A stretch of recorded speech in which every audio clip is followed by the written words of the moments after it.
اللہم صلی علی محمد وعلی آلہ وبارک وسلم۔ لاکھوں کروڑوں درود و سلام امام الانبیاء شافع محشر محمد مصطفیٰ احمد مجتبیٰ صلی اللہ علیہ وسلم اور ان کی آل طیبین طاہرین پر۔ تو میرے بھائیوں اور میری بہنوں، ہمیشہ آپ کے فائدے کے لیے ایک بات کہتا ہوں کہ وظائف ہمیشہ ان لوگوں سے سیکھیں، علماء سے سیکھیں جو خود وظائف کا اہتمام کرتے ہیں۔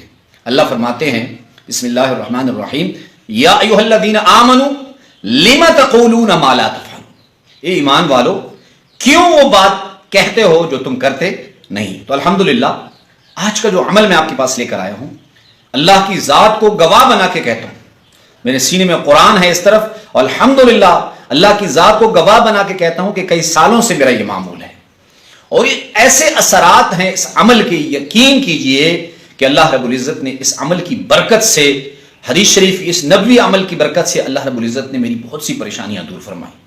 اور ایک عجیب بات آپ کو بتاتے چلوں، میں نے ایک جگہ دیکھا کہ صحابہ اکرام اس عمل کو ایک دوسرے کو ایسے کثرت سے سکھاتے، اور اس عمل کو ایسے ایک دوسرے کو سکھاتے جیسے قرآن ایک دوسرے کو سکھاتے تھے۔ یعنی جس طرح صحابہ اکرام قرآن ایک دوسرے کو سکھاتے تھے، اسی طرح اس عمل کی اتنی پابندی کرتے اور آپس میں ایک دوسرے کو سکھاتے۔ آقا نبی کریم صلی اللہ علیہ وسلم مسجد نبی میں تشریف لائے اور نماز کا وقت نہیں، تو دیکھا کہ حضرت ابو امامہ رضی اللہ عنہ مسجد میں تشریف فرما ہے اور انتہائی پریشان ہے۔ مفہوم ہے ایسے حدیث کا۔ تو آقا نبی کریم صلی اللہ علیہ وسلم نے فرمایا، ابو امامہ وقت تو نماز کا نہیں اور تم پریشان بھی لگ رہے ہو، کیا وجہ ہے؟ تو ابو امامہ رضی اللہ عنہ نے کہا، یا رسول اللہ، غم نے اور قرض نے مجھے پریشان کر دیا ہے، میری پریشانیوں میں اضافہ کر دیا ہے۔ یا رسول اللہ، میری راتوں کو نیند جو ہے وہ اجڑ گئی ہے۔ اب خود اندازہ لگائیں، اگر کوئی شخص آپ کو کہے کہ کل میں نے قرض لینے آنا ہے اور آپ کے پاس کوئی راستہ نہ ہو، کوئی رقم نہ ہو اس قرض کے دینے کی، تو غم اسی کہتے ہیں آپ کو اپنے خوبصورت بیڈ روم میں اور بستر میں بھی نیند نہیں آئے گی۔ تو ابو امامہ نے وہی نقشہ کھینچا آقا نبی کریم صلی اللہ علیہ وسلم کے سامنے، یا رسول اللہ، غم نے اور قرض نے میری نیند اجاڑ دی ہے۔ آقا نبی کریم صلی اللہ علیہ وسلم نے فرمایا، ابو امامہ، کیا تمہیں میں نے وہ دعا نہیں سکھلائی؟ ابو امامہ رضی اللہ عنہ نے کہا کہ یا رسول اللہ، کیوں نہیں؟ تو آقا نبی کریم صلی اللہ علیہ وسلم نے فرمایا، ابو امامہ، اس دعا کو تم پڑھو، اللہ رب العزت تمہارے غم بھی دور کر دیں گے، تمہارا قرض بھی ختم فرما دیں۔ اور یاد رکھیں، اس دعا کی خصوصیت ہے کہ ایک تو اللہ آپ کو ٹینشن سے نجات دیں گے، اور وہ دوسرا غموں سے آپ کو نجات دیں گے، تیسرا قرض سے آپ کو نجات دیں گے، سستی سے آپ کو نجات دیں گے۔ بڑا مجرب عمل ہے، شاید ہی کوئی صحابی رسول ہو جس نے اس عمل کو سیکھا نہ ہو۔ تو وہ عمل آپ کو اسکرین پر دکھائی دے رہا ہے، الحمدللہ کئی سالوں سے میرا معمول ہے۔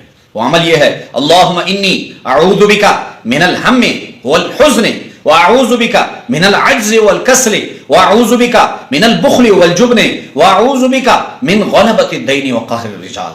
ان الفاظ کو دوبارہ سیکھ لیں تاکہ آپ کا تلفظ صحیح رہے، تاکہ آپ کو فائدہ ہو۔ اللہم انی اعوذ بک من الہم والحزن واعوذ بک من العجز والکسل واعوذ بک من البخل والجبن واعوذ بک من غلبۃ الدین وقہر الرجال۔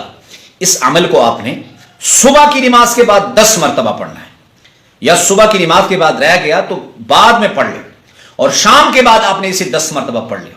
تو ابو امامہ رضی اللہ عنہ چند دن بعد آئے، مفہوم حدیث ایسی ہے، آقا نبی کریم صلی اللہ علیہ وسلم کو فرمایا، یا رسول اللہ، اس دعا کی برکت سے اللہ نے میری تمام پریشانیاں ختم فرما دی اور میرا سارا قرض جو ہے وہ ادا ہو گیا۔ اب آپ کا اگر قرض ہے، کاروبار نہیں چل رہا، رشتوں کا مسئلہ ہے، جابز کا مسئلہ ہے، باہر ممالک جانے کا مسئلہ ہے، ویزے کا مسئلہ ہے، تو یہ ایسے مجرب ہے، میرا بتایا ہوا نہیں ہے، کسی ولی کا بتایا ہوا نہیں، کسی صحابی کا بتایا ہوا نہیں، کس کا ہے؟ آقا نبی کریم صلی اللہ علیہ وسلم کا۔ اور یہ بات یاد رکھیے، مجھ سے جو بھی قرض کے حوالے سے ایسے گفتگو کرتا ہے کہ مولانا صاحب قرض نے مجھے خودکشی پہ مجبور کر دیا، اللہ کی ذات کو گواہ بنا کے کہتا ہوں کہ میں یہی عمل کو دیتا ہوں، اور الحمدللہ کافی لوگوں کو اس عمل سے فائدہ ہوا ہے۔ تو آپ اسے پابندی سے کریں، اللہ رب العزت آپ کی بھی پریشانیاں دور فرما دیں گے۔ وآخر دعوانا الحمدللہ رب العالمین۔